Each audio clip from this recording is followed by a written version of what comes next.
जीवन में नीरसता आती है और स्वाभाविक है। जब हम चलते यात्रा करते जीवन जीते हैं तो कई बार मन लगता, बड़ा मन खिन्न होता।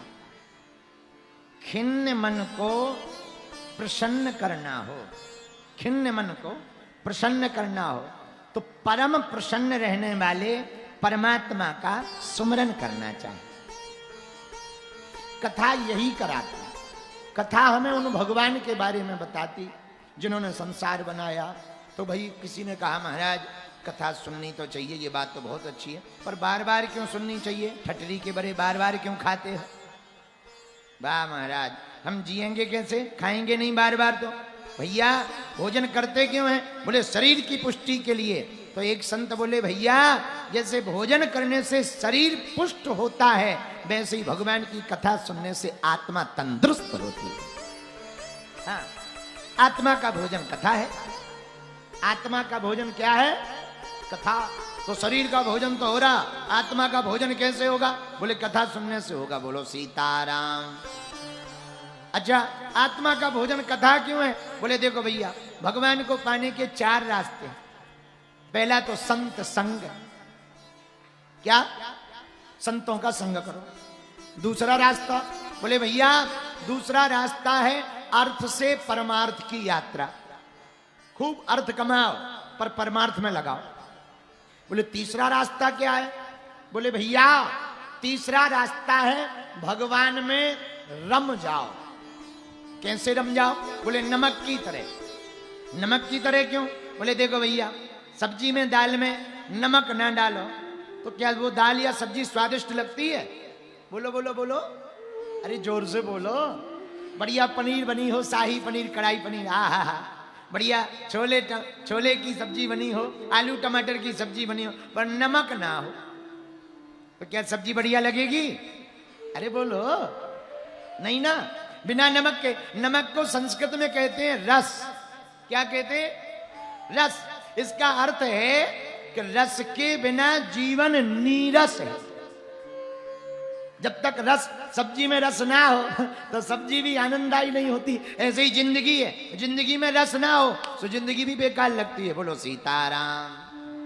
तो भैया बोले भगवान की भक्ति कैसे करें? बोले नमक की तरह। नमक की तरह क्यों? बोले भैया नमक सब्जी में ना हो तो सब्जी किसी काम की नहीं। और नमक का एक और गुण बढ़िया है। बोले क्या?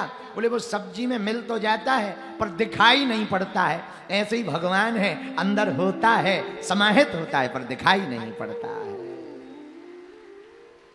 ये तीसरा रास्ता भक्त का। तो भक्त को तो दिखना चाहिए पर भगवान की भक्त के अंदर भक्ति का दिखावा नहीं होना चाहिए। और चौथा रास्ता क्या? बोले पहला यदि सत्संग है, संत संग है, तो चौथा रास्ता भगवान को पाने का सत्संग है। क्या है? बोलो बोलो बोलो। वो एक भजन गाते ना, सांवरे से मिलने का सत्संग ही दुनिया वाले मेरा रिश्ता। तो किसी ने कहा महाराज सत्संग की इतनी महिमा क्यों है? बोले देखो उसका एक कारण है। बोले क्या?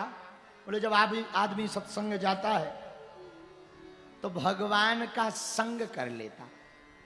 जब भगवान की कथा सुनाई जाती तो कथा में व्यक्ति बैठता है तो व्यक्ति के अंदर एक अभिव्यक्ति बनती। क्या? जो कथा व्यास जी बोलते हैं वैसे ही वो सोचने लगता, चिंतन करने लगता। तो वैसे तो सोचना कठिन है, वैसे तो विचार करना कठिन है, ध्यान करना कठिन है। बोले क्यों? वैसे तो खाली दिमाग यदि हो तो बड़ा शैतान का होता है। अकेले में बैठो, किसी से कहो ध्यान करो, आंख बंद करे तो बोले हमें तो चाउमीन दिखाई पड़ गई, भगवान नहीं दिखा। तो वैसे तो ध्यान करना कठिन है। बोले सत्संग में, सबके संग में, वो एक पुराना विचार है ना, परसों हमने कहा था, आज फिर हमें याद आ गया, यहां पर वो फिट बैठता है। असफल व्यक्ति यदि सफल लोगों के बीच में आ जाए तो सफल लोगों का धक्का खाते खाते वो भी सफल हो जाता है।